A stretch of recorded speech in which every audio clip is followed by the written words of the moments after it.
Greenwatchers. Nous sommes très heureux et un peu déprimés de vous retrouver en direct de Cannes pour le 2e épisode et la 4e saison de Greenwatching, l'émission où nous parle d'environnement.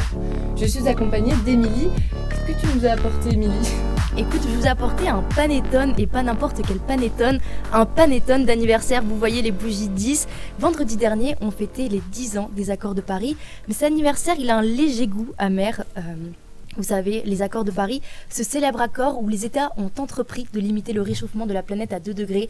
10 ans déjà, mais 10 ans qu'on a l'impression qu'il n'y a rien qui a changé. Entre Trump qui n'en a rien à faire, mon voisin qui ne trie pas ses déchets. Franchement, j'ai l'impression que l'environnement, tout le monde s'en fout. Bah, ça tombe mal parce que c'est ce dont on va parler aujourd'hui. Ça explique un peu la déprime. Dans quelques minutes, on revient sur le goût amer laissé par ces accords avec Fleur et Mathis. Et ne manquez pas le grand jeu bingo. Victor, tu peux nous expliquer c'est quoi ton bingo ? Et c'est le bingo du tonton climato-sceptique. C'est notre petit jeu pour ne pas vous ennuyer pendant les fêtes face à des propos douteux de votre voisin ou voisine de table entre le fromage et le dessert. Avec Enzo, on vous donnera quelques arguments scientifiques pour recentrer le débat. On a aussi pu rencontrer Cyril Dion, a.k.a. le boss de l'environnement, et qui commence lui aussi à un peu déprimer. Et on sait que cette limite, on est en train de la dépasser, qu'elle sera vraiment dépassée entre 2027 et 2030. Là, les chercheurs, il y a des études qui commencent à parler d'1 milliard de morts d'ici à la fin du siècle, liées au changement climatique. Donc c'est extraordinairement inquiétant. On le retrouve plus tard dans l'émission, dans le reportage d'Anatole et Lénaïque. Le chat, n'hésitez pas à poser des questions, on y répond. Nous sommes aussi en duplex avec Margot et Louis au marché de Noël de Cannes. Bonjour, comment ça va là-bas ? C'est pas trop la déprime ? Écoute, ça va plutôt bien, on rigole, tu vois, tu fatigues. Mais attention, il ne faut pas oublier, dessous, ici, la glace naturelle. Et alors, on va se retrouver dans quelques instants pour voir une belle installation à Cannes en plein hiver. Allez, à tout à l'heure. Merci beaucoup Fleur et Louis, on vous retrouve Margot et Louis, on vous retrouve tout à l'heure. Alors Greenwatching saison 4, épisode 2, c'est maintenant sur Twitch. Fleur et Mathis, vous avez fait un petit voyage dans le temps, est-ce que vous pouvez nous expliquer ce que vous avez fait ? Oui, bien sûr. Bonjour tout le monde d'abord. Avec Fleur, on vient de rentrer d'un voyage temporel et on a appris pas mal de choses sur l'histoire du climat. En survolant les époques, on se rend compte d'une chose essentielle. On a souvent l'impression que le réchauffement climatique est un sujet très récent, apparu ces 20 dernières années. Alors que c'est un feuilleton qui dure depuis des siècles. C'est exactement ce dont on va parler aujourd'hui. Montrer que le climat a toujours écrit l'histoire, mais que nous sommes passés d'une histoire subie à une histoire provoquée. Pour commencer, il faut tordre le cou à une idée reçue. Le climat n'a jamais été parfaitement stable. Si on remonte au Moyen-Âge, entre le Xe et XIVe siècle, l'Europe connaît ce qu'on appelle l'optimum climatique médiéval. Exactement, c'est une période de réchauffement naturel. C'est l'époque où les Vikings colonisent le Groenland, qu'ils appellent Terre verte, parce que les côtes étaient libres de glace, et où l'on cultive la vigne jusqu'au sud de l'Angleterre. Mais ce qu'on voit, c'est que la nature, elle est cyclique. Dès le XIVe siècle, la machine s'inverse brutalement. On entre dans le petit âge glaciaire. Et là, l'ambiance change. Hiver rigoureux, été pluvieux et des famines terribles. Ah mais attends, mais Fleur, je me souviens, c'est où j'ai perdu mon œil à cause du froid, non ? Donc si je comprends bien, à cette époque, l'être humain était totalement impuissant face à ces changements de température ? C'est ça, exactement Lilou. La leçon à retenir ici, c'est que jusqu'au 19e siècle, les sociétés humaines subissent le climat, elles adaptent ou elles souffrent, mais elles ne sont pas la cause. Et c'est là que tout bascule vers 1850. C'est la révolution industrielle. On commence à brûler du charbon, puis du pétrole massivement pour faire tourner nos machines.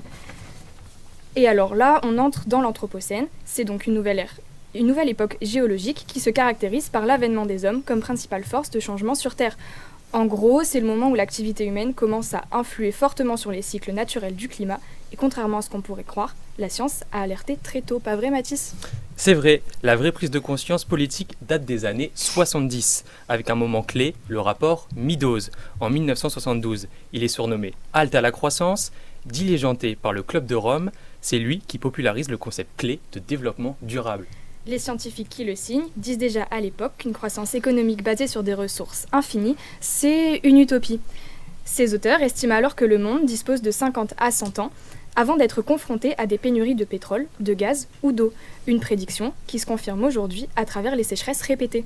Ces alertes scientifiques ont trouvé un écho politique dès les années 70, avec René Dumont, premier candidat écolo à la présidentielle de 1974. Tout le monde se souvient de lui brandissant un verre d'eau à la télé pour prévenir qu'elle deviendra un luxe. À l'époque, on le prenait pour un marginal, mais l'histoire lui a donné raison. C'est la vision politique, mais pour la crédibiliser, il fallait un juge de paix scientifique, non ? Et oui, et c'est là que créé le GIEC en 1988, le groupe d'experts intergouvernemental sur l'évolution du climat. Attention, ils ne font pas de recherche eux-mêmes, c'est une immense tour de contrôle qui compile la science mondiale pour dire aux politiques « ceci n'est pas une opinion, c'est de la science ». Une fois le constat du GIEC posé, la machine diplomatique s'est lancée avec le sommet de la Terre à Rio en 92. C'est le début des fameuses COP. Mais donc, quand on se demande depuis quand on sait que le climat déraille, en réalité, ça fait longtemps que les signaux clignotent. Et ce qui est frappant, c'est qu'ils viennent de partout.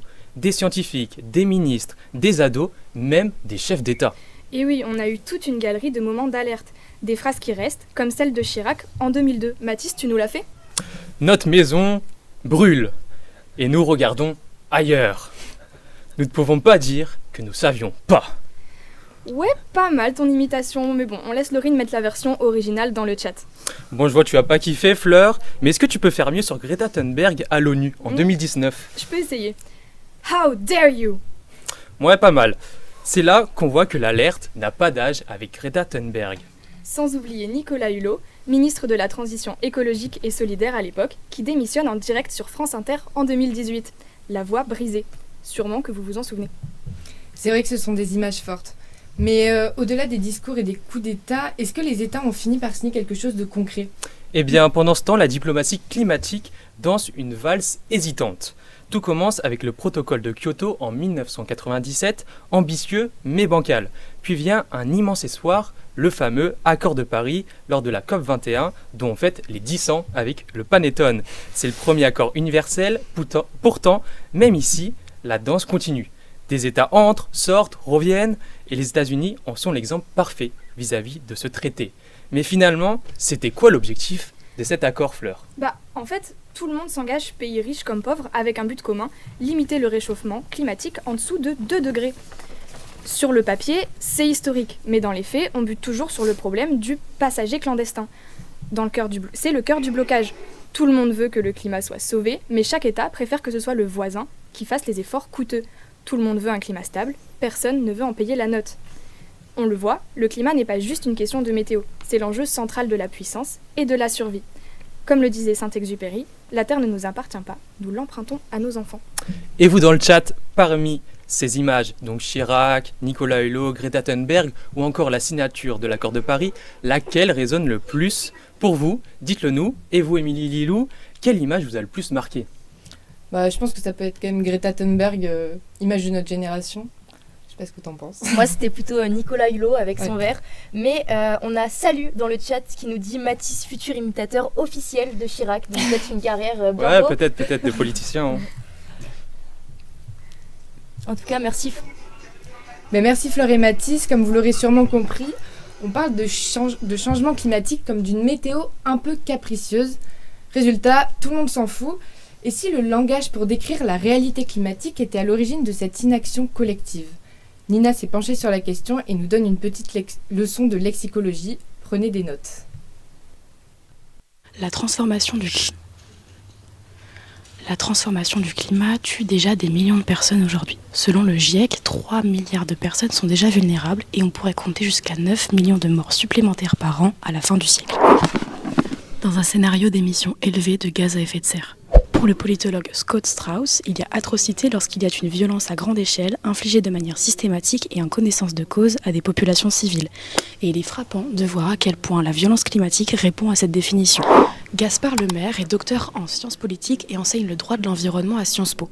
Et son constat est sans appel. Notre vocabulaire est aseptisé et il ment sur la violence réelle. Ces mots, réchauffement, transition, biodiversité, on les entend tous les jours. Alors même si scientifiquement ils sont justes à l'oreille, ils restent propres, techniques, presque inoffensifs. Ils nous donnent l'impression de gérer un problème, mais pas de subir une agression. On décrit l'apocalypse avec le ton du bulletin météo.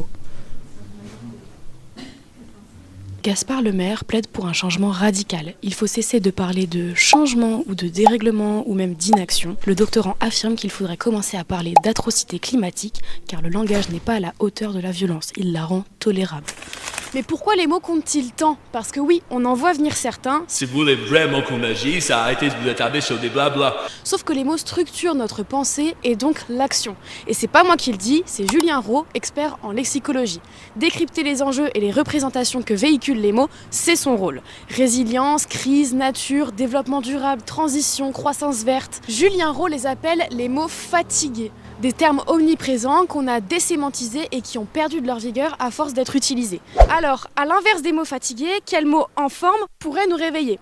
Atrocité climatique, crime climatique, tragédie écologique, agonie des écosystèmes, ça vous fait peur, n'est-ce pas ?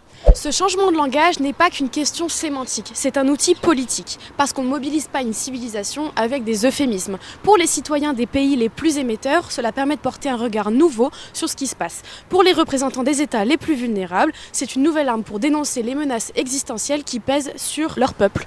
Et quand les mots ne suffisent plus, il nous reste les images. Vous connaissez l'adage, parfois une image vaut mieux que 1000 mots. Mais peut-être que quand on appellera le désastre par son nom, on cessera de le considérer comme une mauvaise anecdote. Cessez de dire « il fait chaud » et commencez par dire qu'on cuit. Merci Nina pour ce récap et c'est vrai que c'est hyper important de bien nommer les choses pour après bien les expliquer.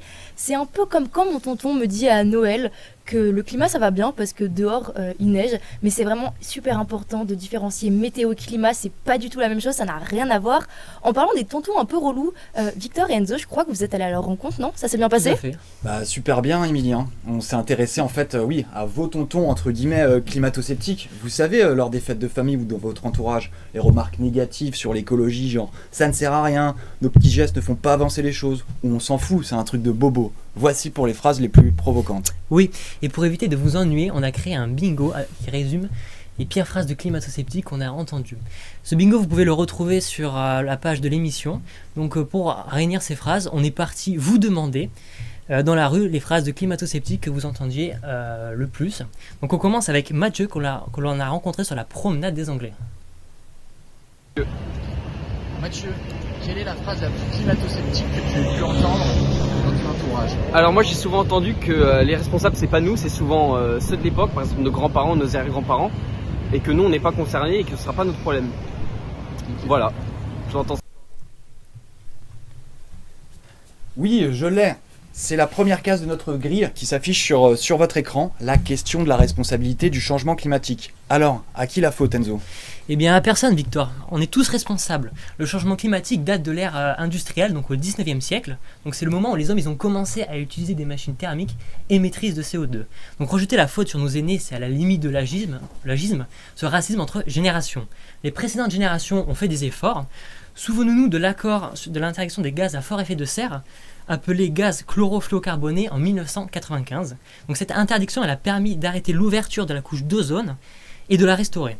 Pour les plus jeunes qui nous écoutent, c'est-à-dire une grande majorité de nos viewers, cette couche aurait pu être un grand problème pour nous et la vie sur Terre, puisqu'elle nous protège des rayons UV du soleil qui sont mortels pour toute forme de vie. Bah, j'aurais pas dit mieux Enzo, hein. On passe à notre prochain micro-trottoir avec Lucas. Moi c'est plus... Alors, je t'explique bien. La Terre, si tu veux, c'est un cycle. Donc ça veut dire qu'il y a des moments où il fait plus froid et des moments où il fait plus chaud. Là, on est dans un moment où il fait chaud. Mais dans 2-3 ans, il fera froid. T'inquiète pas. C'est que le réchauffement climatique tel qu'on le connaît aujourd'hui, il a toujours existé. Que c'est juste des cycles de glaciation et déglaciation et que ça fait partie de la nature. Donc on a une belle prestation théâtrale de Lucas, qu'on remercie au passage. Donc on l'a souvent entendu celle-ci, et je suis sûr que les Greenwatchers l'auront aussi. Donc on peut marquer la case, le changement climatique, c'est naturel. Donc Victor, comment peut-on répondre à ce genre d'argument ? C'est l'argument classique, hein. Un lieu commun qui confond météo et climat. Un hiver froid ou une vague de gel ne vient malheureusement pas annuler la hausse moyenne globale des températures. Les études du GIEC de 1850 à nos jours s'étudient sur des périodes longues et le constat est sans appel, les températures moyennes augmentent. D'ailleurs, selon l'observatoire Copernicus, l'année 2025 pourrait devenir la deuxième année la plus chaude jamais mesurée, 2024 étant la première. Donc en résumé, c'est comme juger toute la carrière sportive d'un joueur sur un seul très mauvais match. Ici, on parle d'une étude réalisée par le GIEC sur plusieurs décennies. L'explication et le graphique du GIEC sont parlants. Je crois qu'on saura comment répondre facilement à ce genre de commentaires. On passe au prochain micro-trottoir avec Marie-Eugénie. Salut Marie-Eugénie. Salut. Alors, quelle idée reçue as-tu le plus entendue sur le climat ou la phrase la plus climato-sceptique? Eh ben, moi j'ai déjà entendu qu'on disait que les chasseurs étaient les premiers écologistes de France. Ah, une nouvelle case, les chasseurs sont écolos. Bah, dur à dire sans froisser votre ami chasseur, mais ce qu'on sait, c'est que la plupart des canards ou perdrix sont en fait élevés, puis lâchés dans la nature avant le début de la chasse. En France, ce sont ainsi 14 millions de faisans et 5 millions de perdrix qui sont élevés chaque année. Donc ces oiseaux inadaptés à la vie sauvage sont relâchés en période de chasse. Donc de là à dire que c'est écologique, on vous laisse en débattre dans les commentaires. Donc en attendant, on va passer à Camille, qui est déjà bien habillée pour l'hiver, qui nous dit ce qu'elle a déjà entendu. Quelle est la phrase la plus climato-sceptique, les idées reçues que tu as déjà entendues sur le climat?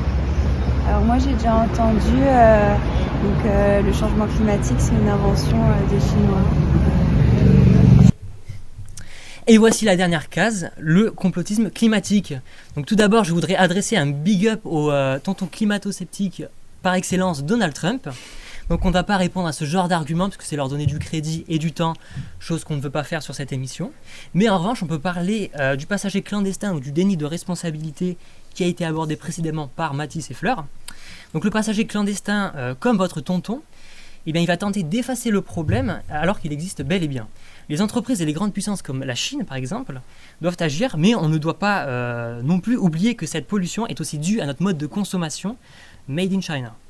Donc la Chine a un bilan carbone moyen par habitant de 7 tonnes et les États-Unis restent en tête avec une empreinte carbone de 14 tonnes de CO2 par habitant.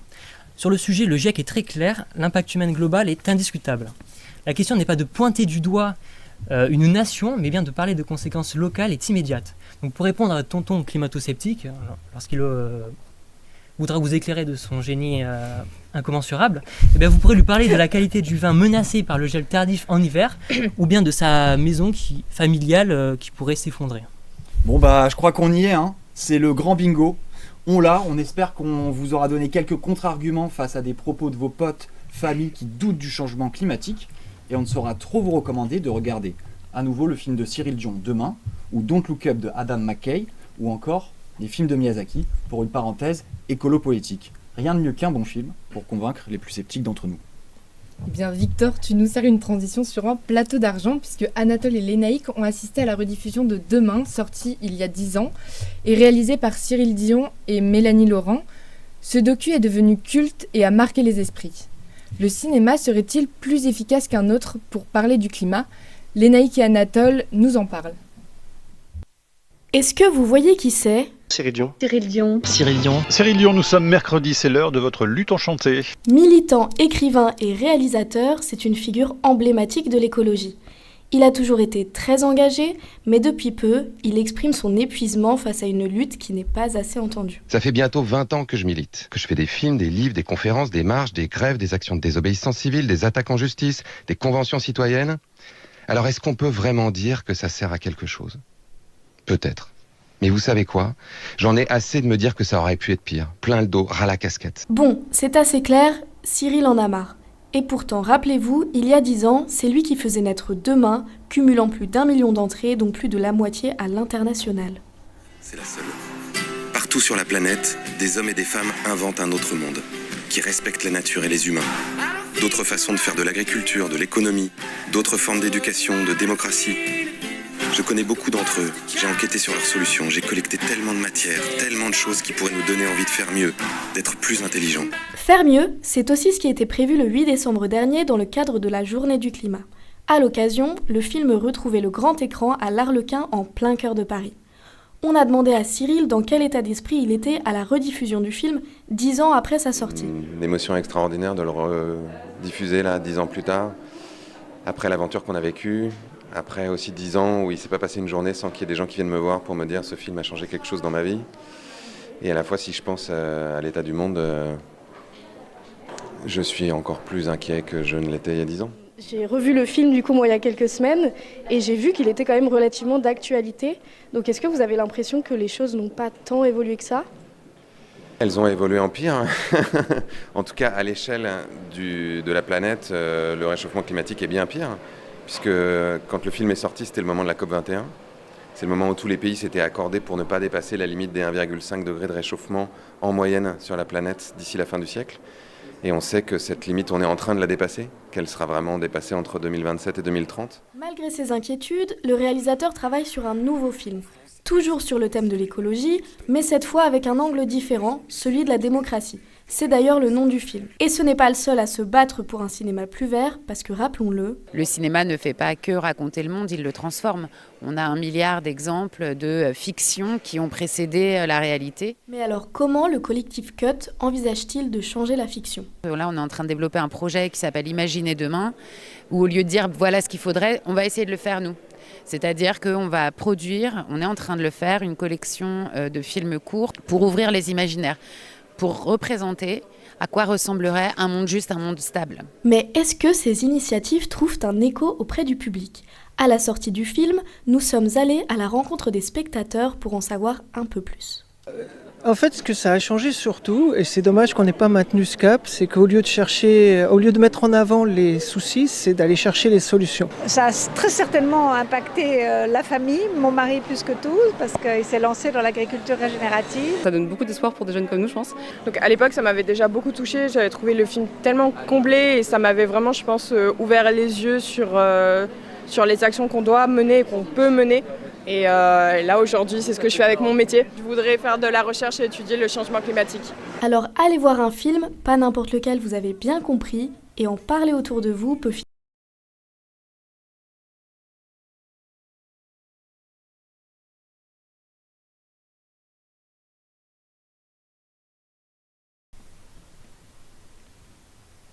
Merci beaucoup pour ce reportage. Dans le chat, on a Lolanette qui nous demande si le film est bien. Tu l'as vu, Lilou ? Oui, moi je l'ai vu il y a longtemps et il m'a marqué. Franchement, c'est génial. Enfin, regardez-le.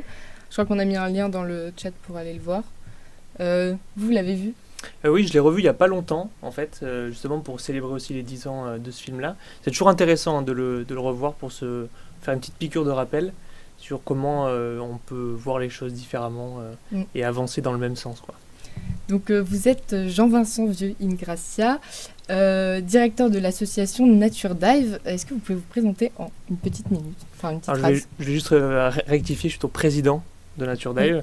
Il y a un directeur qui s'occupe de l'opérationnel avec d'autres salariés. Mais voilà, Nature Dive, c'est une association qui est à Cannes, qui s'est beaucoup développée, qui mène des salariés. Donc moi je suis président, j'ai la chance et l'honneur d'être le président de cette association depuis février. Mais je suis aussi à côté photographe, écologue marin de formation. Et voilà, je fais aussi de la médiation un peu sur les réseaux sociaux, mais il faudrait que je m'y mette un peu plus souvent. Et voilà, il y a aussi les fonctions professionnelles en plus, donc ça fait déjà beaucoup à gérer, mais voilà, donc à fond dans la médiation scientifique, effectivement. Ok. Vous, à Nature Dive, vous avez décidé que tout le monde ne s'en foutait pas, et vous organisez des campagnes de sensibilisation. Par quels moyens et pour qui exactement ? Quel public ? Alors oui, c'est sûr qu'au départ, Nature Dive, c'était vraiment conçu pour des biologistes marins qui étaient plongeurs aussi.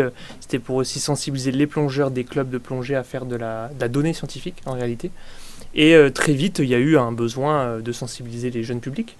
Donc il y a plein de moyens. Alors il y a les interventions en école, avec un label qui s'appelle l'AME, donc c'est l'Aire Marine Éducative, qui est un label qui s'est un peu démocratisé dans pas mal de communes qui sont portées soit par des associations, soit par des villes directement. Donc ça permet à des écoles, à une classe dans une école, de s'approprier un morceau de littoral et de pouvoir le gérer et de constater. Donc ça, c'est une partie qu'on peut faire. L'autre partie pour le grand public, alors nous, on s'est plutôt spécialisé dans la réalité virtuelle et de créer des plongées en réalité virtuelle complète. Donc on permet aux gens de pouvoir venir avec nous en plongée et de constater sur place des dégâts, mais aussi des solutions en fait sous-marins. Et vous avez vu des changements de mentalité depuis des années ? Oui, les générations, en fait, les enfants, on voit qu'au fur et à mesure, ils se souviennent de ce qu'ils ont appris l'année d'avant, etc. Ils essayent de motiver leurs parents aussi à changer. Il y avait des anecdotes pas mal où il y a un enfant, par exemple, ses parents ne faisaient pas le tri, n'en avaient absolument rien à faire de faire le tri, et donc l'enfant le faisait en cachette.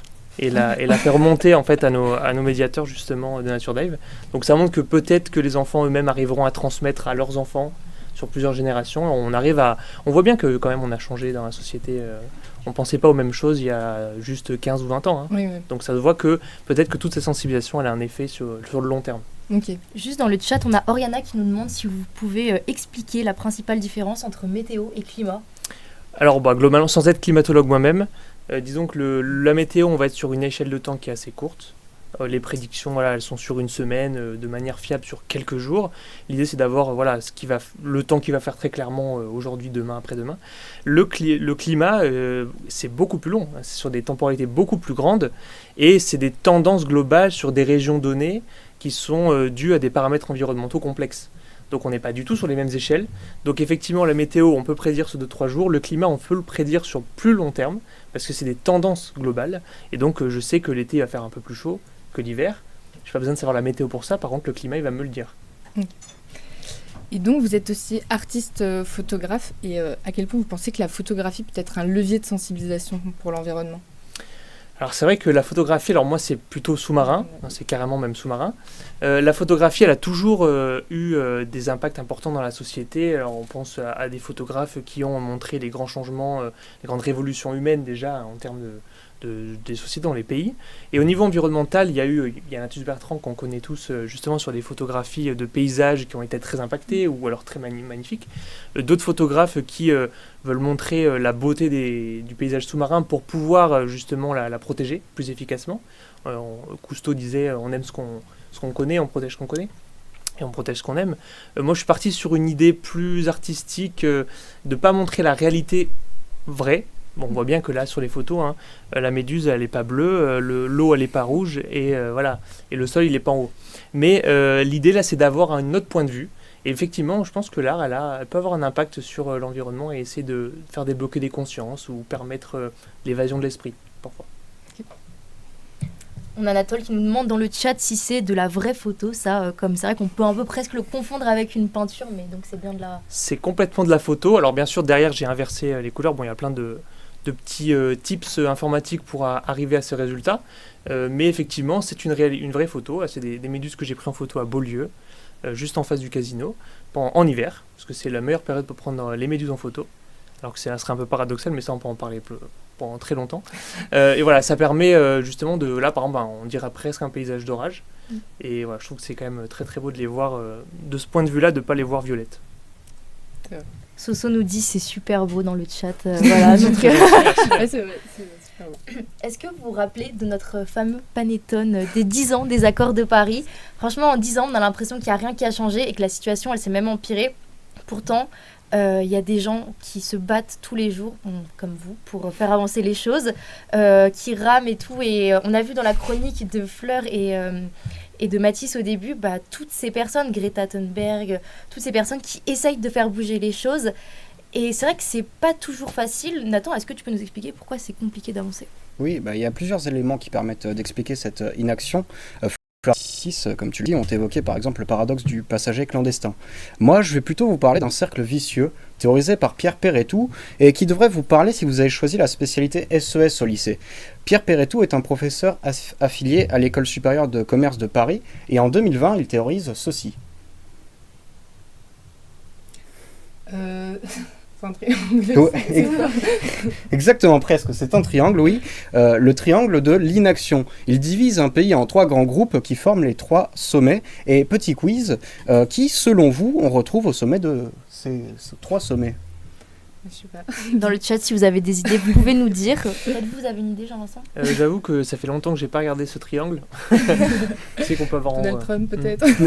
Non, raté. Pour faire simple, on y trouve les consommateurs, l'État et les entreprises, et ces 3 agents se rejettent la responsabilité d'agir pour atténuer le réchauffement climatique. C'est-à-dire, ils se reprochent quoi concrètement ? J'y viens justement. Commençons avec les consommateurs, en gros vous et moi. Ce que dit l'auteur de cette théorie, et vous l'avez peut-être déjà pensé, c'est qu'en gros, je cite, en tant qu'individu, je n'ai que peu de pouvoir face à des grands groupes, et cerise sur le gâteau, même les élus et les politiques agissent peu. Souvent, ils sont sous la pression des lobbies, ils ne défendent plus l'intérêt général. Je simplifie, c'est un peu la théorie du tous pourris. Ok, mais comment l'État, censé être le premier à agir, se retrouve dans ce triangle? En fait, ce que dit Pierre Perretou, c'est que les leviers d'action de la puissance publique sont limités, et dans ce triangle, l'État va être tenté de dire que ce sont les entreprises qui ont le plus de ressources financières pour prendre les bonnes décisions. L'enseignant nous dit aussi au passage qu'on a les politiques qu'on mérite, les citoyens par leur vote ne favorisent pas toujours des élus enclins à agir fortement pour le climat, alors que des propositions politiques, il en existe bel et bien. C'est-à-dire que les entreprises sont les coupables numéro 1? Pierre Perretou développe leur point de vue ainsi. Une entreprise vit parce qu'elle répond à la demande de ses clients et peut donc être tentée de se dire « si mes clients ne changent pas, je ne changerai pas ». Dans ce triangle de l'inaction, les sociétés, pour ne pas perdre en compétitivité, demandent en gros à l'État de changer les règles du jeu pour tout le monde avant de prendre des risques. Ce risque d'agir en proposant par exemple des produits plus responsables, mais plus chers, explique l'enseignant. Et à la fin, on retient quoi de ce schéma? Qu'on est bloqué en fait. Alors aujourd'hui, oui, c'est vrai, on est bloqué. Mais c'est à nous de changer cette situation. D'abord, on parvient à identifier l'origine du mal. C'est la déresponsabilisation. On tend à minimiser notre propre impact et pointer du doigt l'autre en priorité. Ça nous rassure, on se sent moins responsable. C'est surtout ça qui dévie notre attention de nos propres comportements. L'action, nous dit Pierre Perretou, doit venir des 3 sommets. D'abord, les entreprises doivent s'autoriser des initiatives collectives et certaines le font déjà. Exemple, en 2020 est créée la Convention des entreprises pour le climat, une association dont la vocation est d'accompagner les décideurs économiques dans une transition climatique. Ensuite, les politiques doivent faire du sujet environnemental un sujet transpartisan, qui dépasse les considérations politiques des uns et des autres. Mais vous savez, moi je pense que c'est surtout nous, les consommateurs, qui devons endosser le premier rôle de cette lutte contre le réchauffement climatique. Alors certes, des études comme celle de Carbone 4 nous montrent que nos agissements individuels ne contribueraient qu'à 1/4 des efforts nécessaires à réaliser. Mais tout de même, notre rôle est triple. Nous pouvons, par nos actions individuelles, limiter ce réchauffement climatique. Nous pouvons aussi imposer nos visions politiques et économiques par le vote, l'engagement politique, le boycott, bref, et si on s'y mettait? Merci beaucoup Nathan pour ta chronique qui a fait vraiment beaucoup jaillir dans les commentaires. On peut tous faire quelque chose, hashtag tous responsables, c'est la faute des ultra riches, la faute du capitalisme, c'est tellement facile de mettre l'écologie au second plan. Une action, c'est la facilité, il faut agir. Donc bon, je pense que ta chronique, elle a pas mal réveillé dans les commentaires. En tout cas, ce qui est intéressant, c'est que les consommateurs que nous sommes, des fois, on peut aimer se faire plaisir à Noël, et c'est vrai qu'on aime bien nos petites traditions. La bûche. On a un petit problème avec le duplex, donc on peut enchaîner. On était censé les avoir en duplex. Sur la patinoire. Donc on était censé avoir sur les fameuses traditions de Noël, donc sur la patinoire. Mais ce qui est intéressant, c'est que les jeunes ne s'en foutent pas totalement de la planète. C'est vrai qu'il y a une étude de l'Agence de la transition écologique publiée en 2023. La génération des 15-25 ans se déclare très concernée par les enjeux environnementaux. Pourtant, ils ne se mobilisent pas autant qu'on pourrait le penser et déclarent agir surtout à travers des petits gestes du quotidien. Donc dans les chats, n'hésitez pas à nous dire si vous agissez pour l'environnement, que ce soit dans des associations. Est-ce que vous êtes d'accord un peu, Jean-Vincent ? Est-ce que vous pensez est-ce que dans votre association, il y a beaucoup de jeunes ? C'est eux que vous voyez le plus ? Alors c'est un peu particulier parce que cette association, au départ, comme je l'ai dit, c'est plutôt des plongeurs, des gens déjà adultes en réalité. Alors on a beaucoup d'étudiants qui nous rejoignent en stage, etc. Donc ils sont déjà dans cette démarche. Non, par contre, ce que j'ai vu, alors j'ai été prof d'SVT pendant quelques années avant de faire ce que je fais actuellement. Et là, par contre, je vais rencontrer beaucoup de lycéens, justement, seconde, première, terminale, qui étaient déjà pas mal engagés, en fait, dans l'association, effectivement, et qui mais ne le criaient pas sur tous les toits, et faisaient des petits gestes. Donc je pense qu'effectivement, travailler chez soi, sa petite ville, son quartier déjà, c'est déjà mettre pas mal d'actions en place. Et d'en parler autour de soi, c'est peut-être pas plus puissant, même si chacun fait un peu de son côté. Mais je pense que ça revient au sujet qu'on veut traiter dans cette émission finalement. C'est que peut-être que certains se sont rendus compte qu'à force d'en parler partout, on finit par dégoûter certains. Et donc d'avoir des micro-actions, chacun dans son quartier un petit peu, ça fait parfois plus avancer les choses, localement en tout cas, que de faire une très grosse conférence et puis qu'à la fin, personne ne fait rien finalement. Donc aujourd'hui, on va parler des scientifiques face à la désinformation. On parle des consommateurs, donc tu nous as parlé du triangle de l'inaction, mais les scientifiques se battent aussi pour alerter sur l'urgence climatique. C'est vrai qu'aujourd'hui, les réseaux sociaux offrent un lieu de rêve pour les discours climato-sceptiques. Pauline et Maxime, est-ce que les discours des scientifiques se perdent au milieu des propos climato-sceptiques ? J'ai lu ce matin Le Parisien, le titre c'est Le Supplice. Oui, bon. Le Supplice. The greatest con job ever perpetrated on the world. Le tribunal moral absolu de la secte climatiste a décidé. Les rapports scientifiques sur le climat font moins de bruit que ces discours climato-sceptiques. Selon le Massachusetts Institute of Technology, un fait scientifique met 6 fois plus de temps à toucher les gens qu'une fausse information. Comment faire pour qu'il s'impose face aux fake news ? Pour le savoir, nous avons posé la question aux principaux intéressés. Le changement climatique elle va assez loin dans le débat public. Et quand il est dans le débat public, il est considéré un peu sous l'angle du fait divers. Il a fait chaud, il y a eu une inondation, et donc il n'est pas abordé de façon systémique sur toutes les trajectoires, les conséquences en cascade que ça peut avoir sur les populations, sur la prise en compte des inégalités sociales, sur les impacts économiques que ça peut avoir.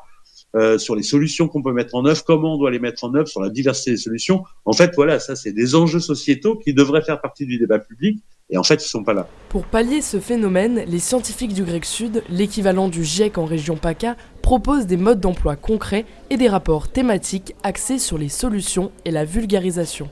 De son côté, l'Université Côte d'Azur mise sur des conférences ouvertes à tous, comme celle organisée ce 4 décembre. Le problème, les participants ne sont pas nombreux et souvent déjà éclairés. Pour les experts présents, il faut aller plus loin.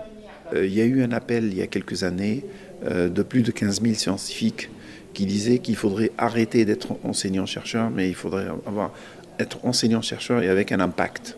Et en fait, avec un impact, c'est d'aller vers la société, lui parler, vulgariser les résultats de la recherche et demander à ce que la décision politique soit éclairée par ces recherches. Pour passer à la vitesse supérieure et toucher un public plus large, lui propose d'utiliser des modes de communication plus modernes. Il faut être très présent sur les réseaux sociaux parce qu'aujourd'hui, les réseaux sociaux sont la matrice des interactions sociales et on voit tous les publics là-dedans. Donc il ne faut pas être avec des stratégies en fait vraiment conservatrices. Sur YouTube, les chaînes de vulgarisation scientifique cumulent 900 millions de vues, à l'instar de Dr Nozman, Jamy. Les réseaux sociaux pourraient être aussi une solution pour mettre en lumière les actions du Grec Sud, actuellement en grande difficulté financière. C'est vrai que c'est assez fou de voir que les scientifiques du Grec Sud, donc qui est l'équivalent du GIEC de la région, font des appels aux dons pour financer leurs travaux. Et c'est vrai que c'est assez ironique quand on sait que le slogan de la région Sud, c'est une COP d'avance. En attendant, Élodie Verken, vous nous avez rejoint en plateau, vous êtes scientifique. Merci beaucoup d'être venue. Merci pour l'invitation. On a réussi à récupérer le duplex. Donc, Margot et Louis, vous êtes en direct du marché de Noël de Cannes, dans lequel il y a une patinoire. Alors, on veut bien la tradition de la patinoire, mais une patinoire dans la région la plus chaude de France, c'est vrai que ça n'a pas trop de sens. Bonjour Émilie, oui, on est à la patinoire, tu vois, j'ai enlevé les patins. Donc derrière moi, la patinoire, là-bas, pour refroidir l'eau. Donc on peut se demander, mais pourquoi une patinoire naturelle à Cannes ? Donc j'ai pu m'entretenir avec le technicien qui m'a spécifié qu'il consommait 22 000 kWh d'électricité pendant la durée de la patinoire, ce qui représente l'équivalent de 5 foyers français en un an. Et niveau eau, on est à 32 mètres cubes, donc ce qui est l'équivalent de 3 mois de consommation d'un foyer français. Ensuite, on a demandé également à la mairie de Cannes de réagir. Ils ont défendu leur choix ce matin dans un mail en disant qu'ils avaient choisi la naturelle car au final la synthétique avait quelques défauts également puisque son installation et son entretien étaient également polluantes. Donc on n'a pas eu le temps vraiment de faire le calcul pour savoir si l'empreinte carbone des deux se valait. Pourtant on a vu qu'à Beaulieu-sur-Mer par exemple, ils ont mis une patinoire synthétique. On vous laisse arbitrer entre célébrer Noël avec les loisirs comme la patinoire et également avoir une démarche écologique. Voilà, bon moi je vais y retourner et on retrouve Louis tout à l'heure qui va aller interroger quelques passants. Voilà, merci. Merci beaucoup Margot. Alors Élodie Verken, merci beaucoup d'être avec nous. Vous êtes directrice de recherche scientifique et plus précisément écologue. Dans le reportage de Maxime et Pauline, on a pu voir que certains scientifiques manquaient de moyens. Est-ce que c'est quelque chose dont vous partagez ? Est-ce que vous avez l'impression qu'aujourd'hui la science manque de moyens ? Alors, pas la science, certaines sciences. Je pense qu'on est depuis une vingtaine d'années dans ce qu'on appelle l'économie de la connaissance. C'est-à-dire qu'il y a des sciences qui sont mises en avant et qui sont financées quand elles ont le potentiel de créer de la croissance économique. Et donc, je vais vous dire que les collègues qui travaillent sur l'IA n'ont aucun problème financier en ce moment. Ceux qui travaillent sur le vivant, l'effondrement du vivant, peut-être un petit peu plus. Et vous, Jean-Vincent, est-ce que vous avez l'impression que la science manque de moyens ? La science manque de moyens. Ça, y a pas... La preuve en est, c'est justement, nous, on a développé l'idée que les plongeurs aillent chercher des données parce que les plongeurs scientifiques de l'université n'avaient pas le temps ni l'argent d'aller dans l'eau pour avoir des données. Donc c'est les plongeurs du quotidien qui y allaient, on les formait et on y allait pour ça. Donc oui, la recherche, le problème, manque de moyens et de budget pour pouvoir développer des projets structurants. Élodie, en novembre 2024, vous avez coécrit avec un groupe de scientifiques le livre « Sortir des labos pour défendre le vivant ». Dans ce livre, vous appelez vos confrères et vos consoeurs à s'engager dans la lutte contre la catastrophe climatique qui se déroule actuellement. Et lors de la sortie du livre, vous donnez une interview pour le média Reporter dans laquelle vous disiez, je cite, « On assiste à une montée en puissance des mouvements contre la science ». Un an après, comment la situation elle a évolué ? Alors, elle a évolué de manière... plus que dramatique, et on ne l'a pas complètement venir, c'est-à-dire que l'élection de Trump aux États-Unis, immédiatement après sa prise de fonction, a initié tout un tas de décrets pour interdire un certain nombre de sujets de recherche, pour interdire l'utilisation de certains mots dans des documents officiels, donc des mots comme climat, femmes, minorité, donc des mots qui sont importants. Hein. On ne peut pas penser les problèmes sans utiliser ces mots-là.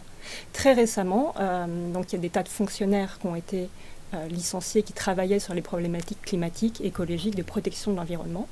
Des scientifiques français ou américains ? Non, américains. C'est-à-dire qu'en fait, la situation en France n'est pas encore celle-là, mais on ne sait pas très bien de quoi demain sera fait, on est inquiet de quoi demain sera fait, mais on assiste à une vitesse incroyable, à une déconstruction totale, un effondrement total, on va dire, d'une culture scientifique qui était solide. Les Américains étaient initialement quand même les premiers producteurs de sciences mondiales, y compris sur tous ces sujets-là.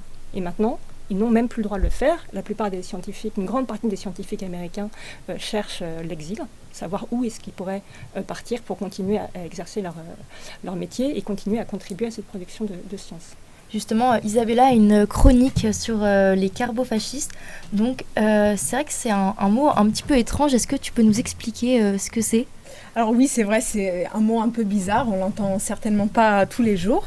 Alors pour faire simple, les carbofascistes sont une catégorie de la classe dirigeante qui met en place des politiques autoritaires, même racistes. Alors ça, c'est pour la partie fasciste du mot.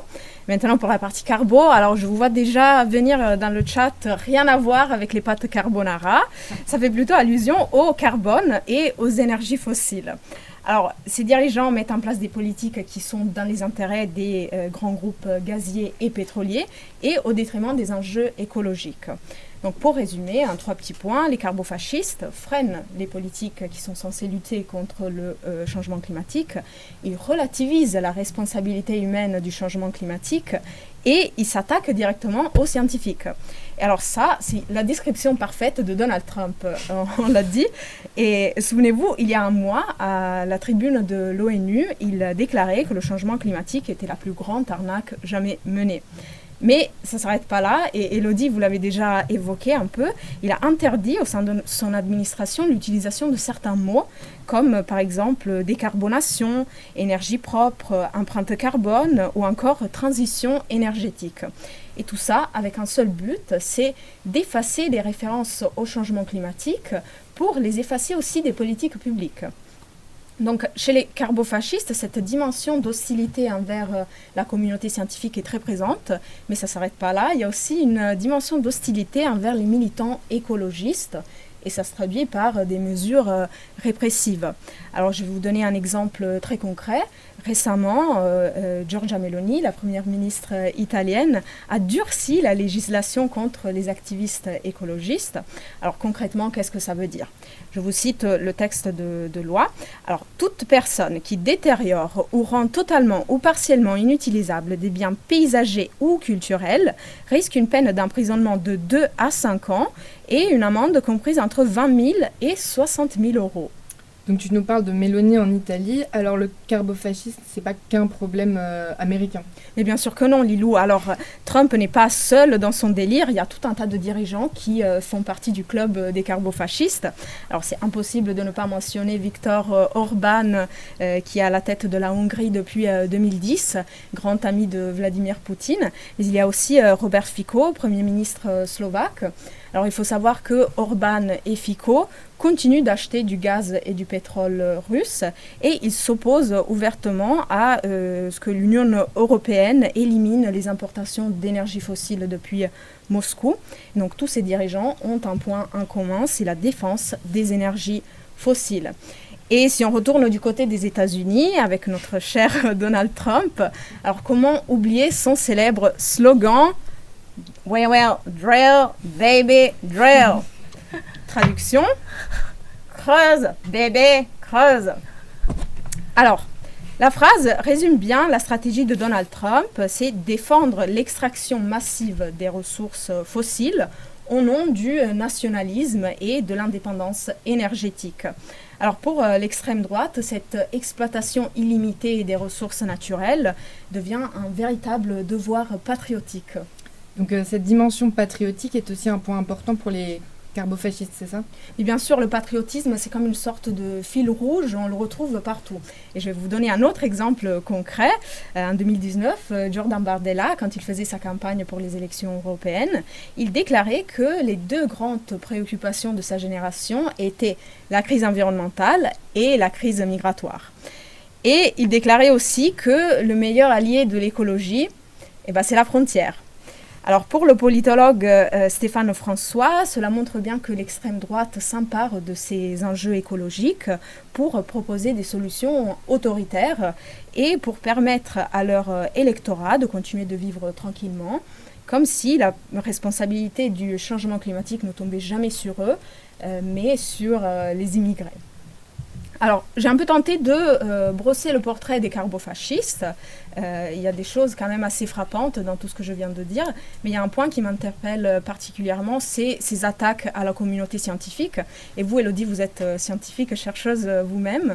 Est-ce que dans votre travail, vous avez déjà subi des pressions politiques ou même de la censure, comme cela a pu arriver à vos confrères états-uniens ?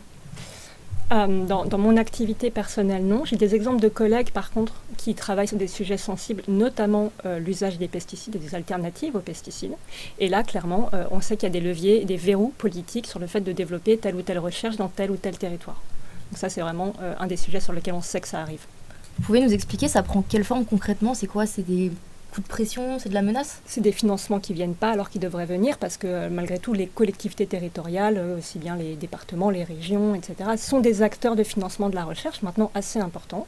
Et donc, quand sur un territoire, vous attendez un financement pour votre projet sur l'impact des pesticides sur telle ou telle culture, et que le financement n'arrive pas, vous ne pouvez plus travailler. C'est-à-dire que les collectivités sont obligées de donner ces financements? Ils sont obligés de les donner ou pas? Alors, ça fait partie de leur budget. Et c'est-à-dire que dans certains cas, il y a des engagements qui sont pris, on vous donne un accord de principe, et finalement, le budget est retiré. Okay, donc c'est une forme de censure, puisque donc, ils vous donnent plus ces budgets pour ne plus avancer après. Et ça, est-ce que c'est quelque chose d'assez récent, ou ça a toujours existé depuis que vous êtes chercheuse? Alors, je dirais que elle a tendance à s'aggraver parce qu'on dépend de plus en plus de budget extérieur pour la recherche. Avant, on avait quand même, on va dire, un espèce de socle commun, un budget récurrent sur lequel on pouvait travailler sans avoir à aller chercher des fonds à l'extérieur auprès de ce type d'acteurs. Et ce budget récurrent a tendance à rétrécir très fortement pour nous pousser à aller chercher des financements externes. Donc, où notre sensibilité à la pression externe ne fait qu'augmenter. D'accord.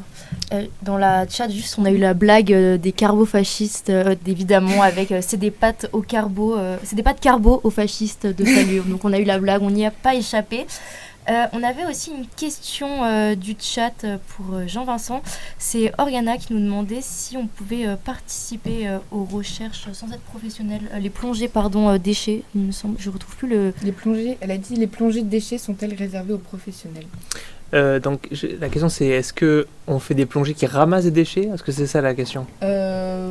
Ça, si Non, elle je veut pense préciser. que c'était plus dans le sens, est-ce que tout le monde peut participer à ces plongées? Alors, quand on a créé, effectivement, il y avait des plongeurs qui étaient formés. Nous, on les formait, on était tous biologistes marins, donc on formait bien sûr au protocole, parce qu'il faut suivre un protocole très spécifique pour que la donnée elle soit utilisable. Alors là, oui, il y avait tous les plongeurs pouvaient, une fois formés, faire ces protocoles-là, qui étaient très différents. Donc il y avait des catégories de plongeurs capables de les faire ou pas. Maintenant, c'est plus professionnalisé. Donc on a les salariés, on a les stagiaires de master, etc. Donc là, on a moins besoin finalement de bénévoles et on travaille maintenant avec l'opérationnel directement. Donc voilà, malheureusement, on a moins besoin de plongeurs actuellement. Oriana nous demande est-ce qu'on peut participer bénévolement. Visiblement, elle a l'air très intéressée par notre association. Après, on peut toujours contacter Nature Dive, effectivement, pourquoi pas. Voilà, proposer son CV, voilà, ses talents peut-être, et ça peut toujours être intéressant sur certaines missions qu'on peut avoir devant le grand public, par exemple. Voilà. Ok. Et on va revenir sur les précisions. J'ai juste une dernière question du chat à Elodie avant. Donc c'est Anatole qui nous demande dans le budget 2026, c'en est comment les finances pour les recherches sur l'environnement?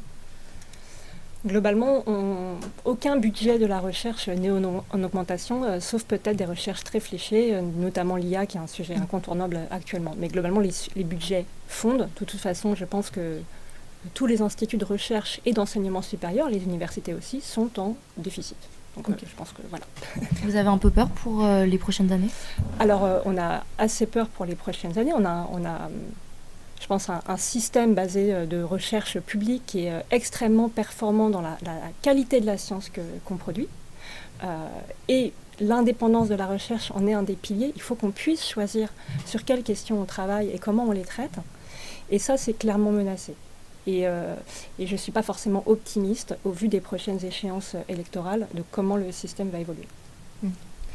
Et vous, Jean-Vincent, est-ce qu'au sein de l'association sur vos recherches, vous avez des pressions ou sous quelle forme? Alors, nous, on a pris le pari de ne pas utiliser de subventions. Donc, on n'est pas sur des subventions publiques. On est plutôt sur soit des appels à projets, alors qui peuvent venir du public, du département, de la région, etc.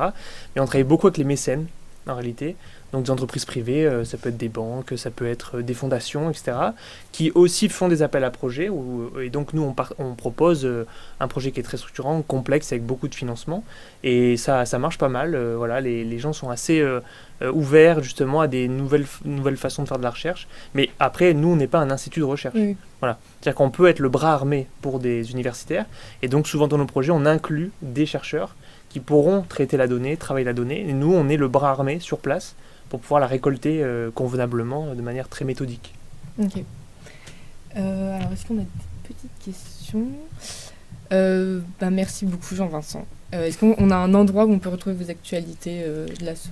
Alors oui, sur le site de l'association, bien sûr, il y a toutes les actualités, effectivement, tout ce qui peut se passer. Et après, de l'autre casquette d'artiste, donc voilà, vous avez sur Instagram Fish and Dive Photographie. Voilà, où vous pouvez suivre un peu le travail artistique avec un accès à mon site aussi pour les actualités. Voilà. Ok. On va mettre le lien de l'asso dans le chat, de toute manière, pour ceux qui veulent aller jeter un coup d'œil. Pareil, merci beaucoup Elodie d'être venue. C'est vrai que c'est un sujet qui est ultra important et je pense qu'on va suivre de très près dans les années à venir. Est-ce que vous avez un endroit où vous êtes active, ou parlez de ça ou... Alors moi je fais partie d'un mouvement qui s'appelle Scientifiques en Rébellion. Donc le livre dont vous avez parlé a été écrit par le collectif Scientifiques en Rébellion et ils ont un site sur lequel ils font le bilan de toutes leurs actions, etc. Notamment pour les 10 ans de l'accord de Paris, on a fait une très belle action à Paris. Et il y a des camarades souvent régulièrement en procès avec des frais juridiques et donc on est toujours content quand il y a du soutien qui vient sur des cagnottes, etc. pour aider les collègues qui prennent des risques personnels, professionnels importants pour essayer d'alerter et de porter ces messages-là. Je me permets juste du coup une petite dernière question. Donc Scientifiques en Rébellion, est-ce que, j'ai pas envie de dire c'est normal, mais est-ce que c'est quelque chose de nouveau, le fait que les scientifiques, c'est pas quelque chose qu'on voit beaucoup, le fait que les scientifiques se syndicalisent, vont manifester dans la rue, pourquoi ça arrivait, comment ça arrivait ce mouvement? Alors ça date à peu près de 2020, les constats de dire écoutez, les rapports ça va bien, les articles ça suffit. On fait ce travail depuis des dizaines d'années. En fait on porte ce message-là auprès des personnes qui nous paraissaient être les bons interlocuteurs, c'est-à-dire les décideurs et les politiques. Et ce message ne sert à rien. Donc, notre science ne sert à rien. Et donc face à ça, et face à la responsabilité qu'on porte collectivement face à l'urgence, parce qu'on est aux premières lignes de ça, et donc on a aussi une prise de conscience qui est très précoce et puis qui est très ancrée. C'est-à-dire que une bonne partie des scientifiques qui travaillent sur le climat ou la biodiversité sont des personnes qui sont au 20e stade de la dépression, qui ne dorment plus, faut pas les inviter en soirée si vous voulez passer une bonne soirée. Et donc ce niveau de conscience-là, il est très important à faire passer, parce que sinon on se rend coupable collectivement d'un déni en fait d'alerte et de non-assistance à toutes ces populations qui vont prendre de plein fouet des conséquences des crises écologiques au sens large. Donc ce mouvement, il vient vraiment de cette volonté. En fait, on ne vous écoute pas, donc vous y allez vous-même, vous allez dans la rue, vous avez des manifestations, vous faites des choses comme ça. Donc Scientifiques en Rébellion font des tas de choses, depuis du lobbying, tribunes, etc., jusqu'à des mouvements de désobéissance civile, donc avec des occupations éventuellement de lieux, des manifestations aussi artistiques, des tas de choses, plein de modes d'action, toujours pour porter ce message-là, de dire, écoutez, les données scientifiques, elles existent, elles sont très très très solides, et ce qu'ils nous disent, c'est que là, on va droit à la catastrophe collective. Merci beaucoup. Est-ce qu'il y a un endroit où on peut suivre Scientifiques en Rébellion, c'est ça? Oui, ils sont sur tous les réseaux, Instagram aussi. Alors, je sais, ils sont plus sur X, heureusement, mais ils sont sur les autres. C'est pas moi qui gère les réseaux. Et sinon, sur le site internet, il y a toutes les actualités nécessaires. Parfait. Laurine vous mettra ça dans le chat. Merci beaucoup à vous d'être venus et on va suivre évidemment vos actualités de très près.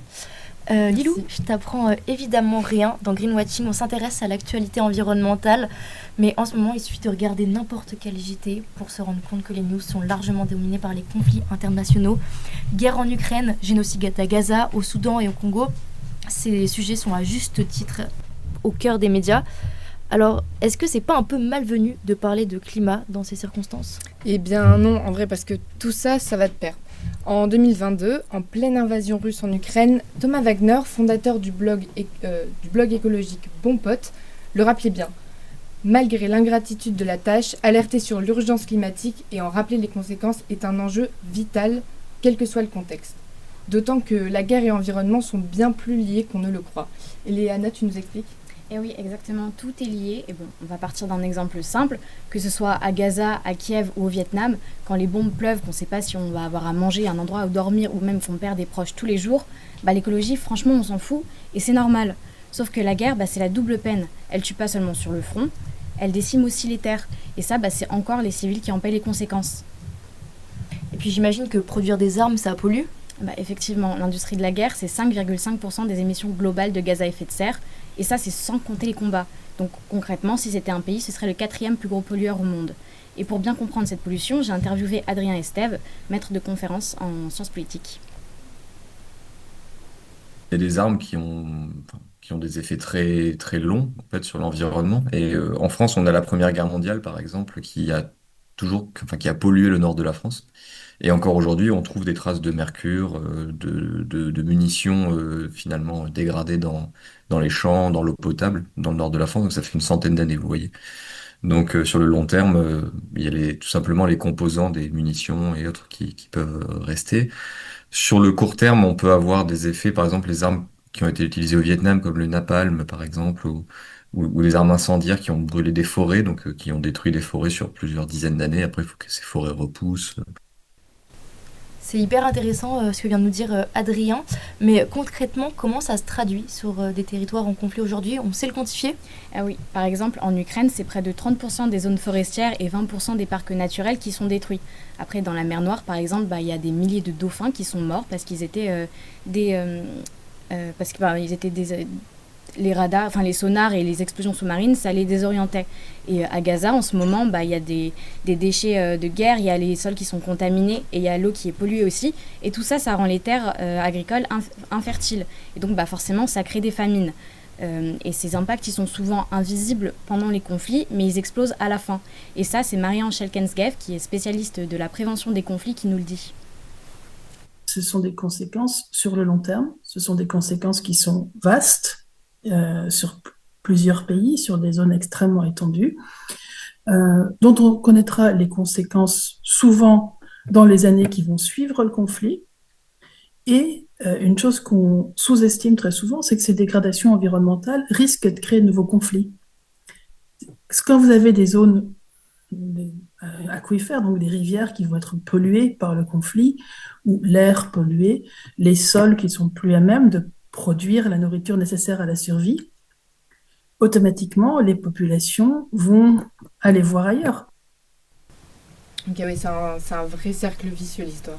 Bah totalement. Et d'ailleurs, vous le savez sûrement, mais l'écocide, c'est pas un dommage collatéral, c'est une véritable arme de guerre. Et son utilisation, elle est même considérée comme un délit par la Cour pénale internationale. Donc c'est illégal d'utiliser l'environnement comme arme pour gagner la guerre.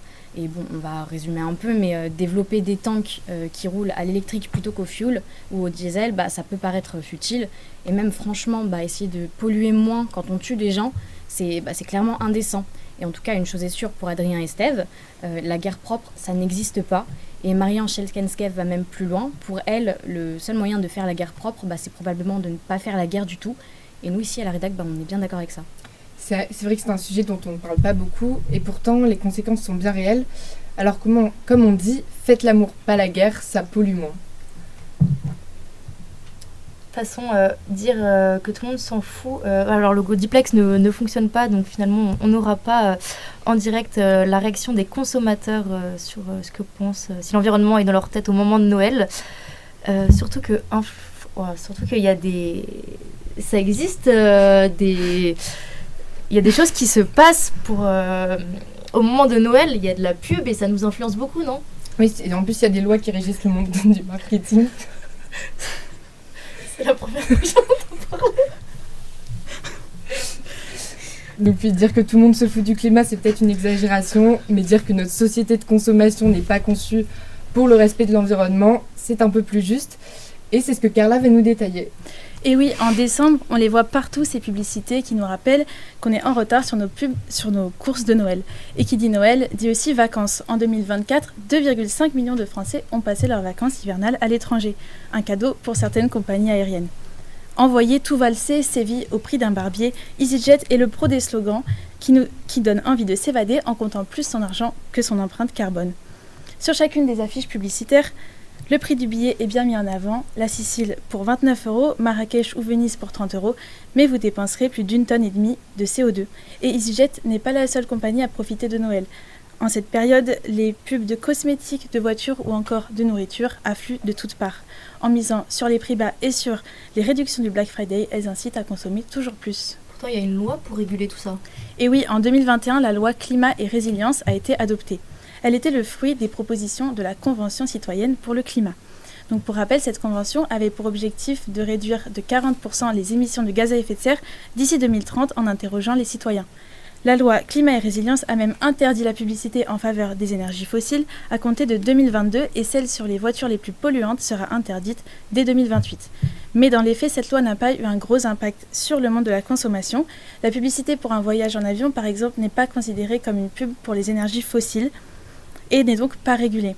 Donc la loi concerne uniquement la publicité directe pour les énergies fossiles, c'est-à-dire le pétrole ou le charbon par exemple, et EasyJet peut continuer à mettre en avant ses vols low cost sans risque. C'est pas très logique tout ça, non ? Enfin, on fait quoi maintenant ? Eh bien, il y a une autre idée pour limiter réellement les impacts néfastes du marketing. Une équipe de chercheurs français propose de taxer la publicité.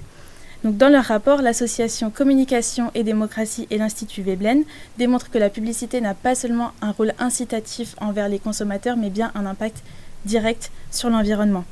Le plus gros poste d'émission dans un ménage est la consommation de biens qui représente 35% du carbone émis. Et cette surconsommation peut en partie être expliquée par l'abondance des publicités dans notre quotidien. Donc la proposition, c'est de taxer les dépenses publicitaires des grands annonceurs de 8%. Et la taxe ne s'appliquerait qu'au contenu promotionnel des très grandes entreprises qui ne participent pas à la transition écologique. Taxer les annonceurs, c'est une chose, mais il ne faut pas aussi interroger les consommateurs ? Eh bien, c'est exactement ce que tente de faire la campagne « Posons-nous les bonnes questions avant d'acheter ». Vous l'avez peut-être déjà vu en cliquant sur une vidéo YouTube ou en attendant votre émission préférée à la télé, et elle ressemble à ça. Ah, bonjour. Ah, bonjour. J'ai un petit souci avec ma machine à laver, donc je me suis dit autant en racheter une, mais là, vous me conseillez laquelle ? Ah bah aucune. Pourquoi elles sont pas bien, vos machines ? Ah si, mais je vous déconseille d'en acheter. D'accord, j'ai pas compris. Non, c'est parce que moi je suis dévendeur. Allez d'abord voir notre service réparation. Et puis si c'est un petit souci, ça devrait pouvoir se régler facilement. Et ce sera mieux pour la planète et votre porte-monnaie. Parce que les dévendeurs n'existent pas, posons-nous les bonnes questions avant d'acheter.